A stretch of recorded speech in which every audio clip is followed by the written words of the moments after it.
नमस्कार मंडळी, पुष्पा होममेड रेसिपीमध्ये मी पुष्पा तुमचे सर्वांचे मनापासून स्वागत करते। आज मी काय बनवणार आहे याचा अंदाज तुम्हाला आलाच असेल। आज मी बनवणार आहे सुकी कांद्याची पात। कांद्याची पात कशी बनवणार आहे तो पूर्ण व्हिडिओ तुम्ही बघा।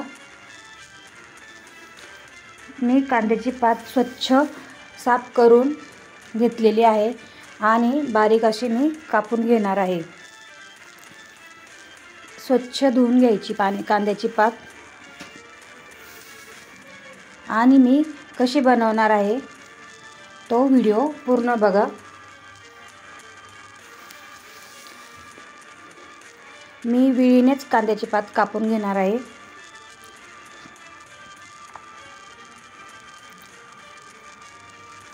कांद्याची पात आवडल्यास व्हिडिओ पूर्ण बघा। कांद्याची पात आवडल्यास व्हिडिओला लाईक करा, सबस्क्राईब करा, शेअर करा, छान अशी कमेंट्स करा। बघा मी पूर्ण कांद्याची पात कापून झालेली आहे। कांद्याच्या पातीसाठी मी साहित्य काय काय घेतलेले आहे। साहित्य घेतलेले आहे लसूण, मिरची ठेचून घेतलेली आहे, जिरं, मीठ आणि तेल घेतलेलं आहे। कांद्याची पात स्वच्छ धुवून पाणी निथरवण्यासाठी मी ठेवते।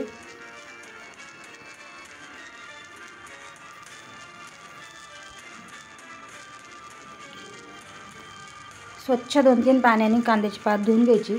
त्यानंतर मी मठाची डाळ भिजत टाकलेली होती पातीमध्ये टाकण्यासाठी। डाळीने टेस्ट छान लागते। फोडणी देऊन घ्यायची।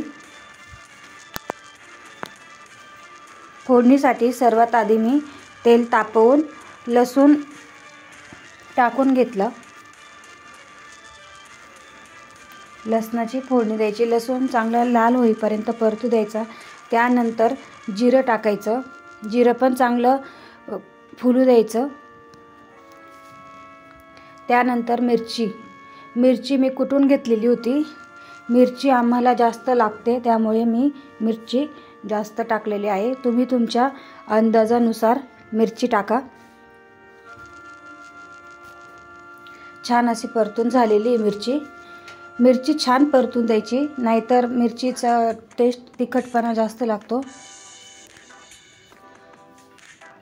त्यामध्ये मी भाजी मिक्स करून घेणार आहे। आता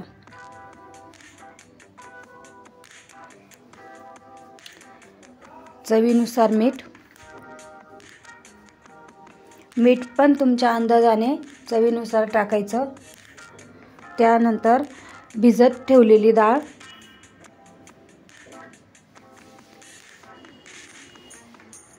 मी 15 ते 20 मिनिटं भिजवून घेतलेली होती।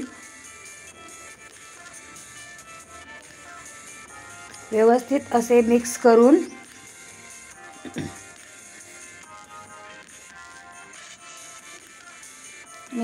घ्यायचे। कांद्याच्या पातीला सुरुवातीला पाणी सुटते त्यामुळे मी झाकण ठेवून शिजवून घेत आहे। हे बघा थोडे पाणी सुटलेले आहे कांद्याच्या पातीला।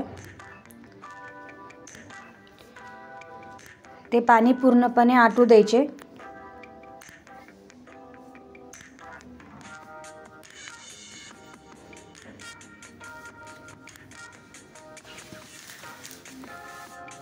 हे बघा छान अशी भाजी शिजलेली आहे। तुम्ही मुलांच्या डब्यावर देऊ शकता, टिफिनवरती देऊ शकता आणि घरी पण खाऊ शकता। त्यासाठी व्हिडिओला लाईक करा, सबस्क्राईब करा, शेअर करा, छान अशी कमेंट्स करा। थँक्यू।